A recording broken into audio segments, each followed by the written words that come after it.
అవతారాల్లో బాలా త్రిపుర సుందరి అమ్మవారి స్వరూపం ఒకటి. ఈరోజు ఆ స్వరూపం గురించి చెప్పుకుందాం. భండాసురుడు అనే రాక్షసుడిని నాశనం చేయడానికి లలితమ్మవారు తనలోంచి ఎన్నో దేవతా శక్తుల్ని సృష్టించారు. ఆవిడ బుద్ధి నుంచి శ్యామలాదేవి, నేను అనే ప్రజ్ఞ నుంచి వారాహిదేవి పుడితే అమ్మవారి హృదయం నుంచి బాలా త్రిపుర సుందరి దేవి పుట్టింది.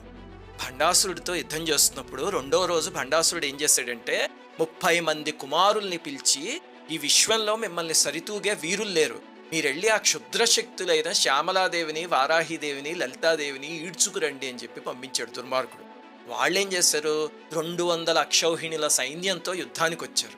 భండపుత్రులు వచ్చారు కదా అని లలితమ్మ వారు యుద్ధానికి వెళ్ళబోతుంటే బాలా త్రిపుర సుందరి దేవి 9 ఏళ్ల వయస్సు చిన్న పాప వచ్చి, అమ్మ వచ్చింది భండాసురుడు కాదు కదా, భండపుత్రులు, నీ వరకు ఎందుకు, నేను లేనా నీ పుత్రికని, నన్ను పంపించు తల్లి అంటే అమ్మవారు, తల్లి నీ వయస్సు 9 ఏళ్ళు, నువ్వెలా వెళ్తావు యుద్ధానికి అని అంటే, ఏం పర్వాలేదమ్మా, నీ ఆశీస్సులు ఉంటే వెళ్ళి జయించుకుని వస్తాను అంటే చివరికి అమ్మవారు కౌగలించుకుని బాలా త్రిపుర సుందరి దేవిని యుద్ధానికి పంపించారు. అప్పుడు బాలాంబిక హంసలు మోసే రథాన్ని ఎక్కి యుద్ధం చేయడం ప్రారంభించింది.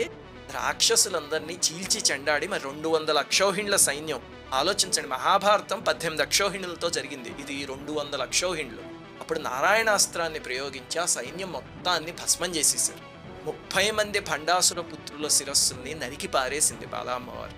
అప్పుడు ఆవిడ పరాక్రమం చూసి లలితమ్మవారు పొంగిపోయారు.